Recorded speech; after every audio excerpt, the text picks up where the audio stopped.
Hello there. Something that many investors fail to appreciate is that financial planning isn't just something you can do once in your life and then forget all about it. It's a lifelong process. Sure, there's a great deal of work to do at the outset, deciding on your financial goals, working out how much you need to invest to achieve those goals, and of course, devising a strategy. But that still leaves plenty of things your advisor will need to do on an ongoing basis. Jason Butler was for many years a successful financial advisor. He now works mainly as an author and a consultant. That planning process of what's important to you, do the numbers, project managing, isn't just like turning up to the gym for a 2 months training session with a gym trainer. It's about evolving new habits, regular positive habits, proper decision making, accountability and a proper discipline to continually check in with your plan and your finances.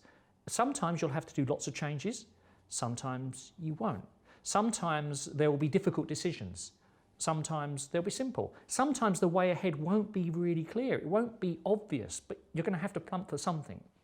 And so I remember when I was working with clients, sometimes they'd say, well, it hasn't been a very busy year, but when we said, what did you value? I value the discipline, the structure, and the sense of peace of mind that I have.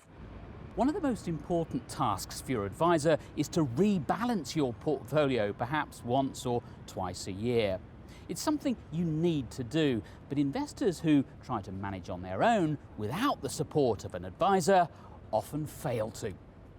Well, rebalancing is just really simple. If I start out with 50% of my portfolio in bonds and 50% in equities, and regardless of the value of the portfolio, if the equities now represent 60% of the portfolio and the bonds represent 40%, I have to sell some of the equities to bring them back to 50 and buy more of the bonds. Now what that means is you are selling off something that's gone up, which is counterintuitive and behavioural science says that we are unable to do, and you're buying more of something which has fallen, which makes us compounds our fear and our pain.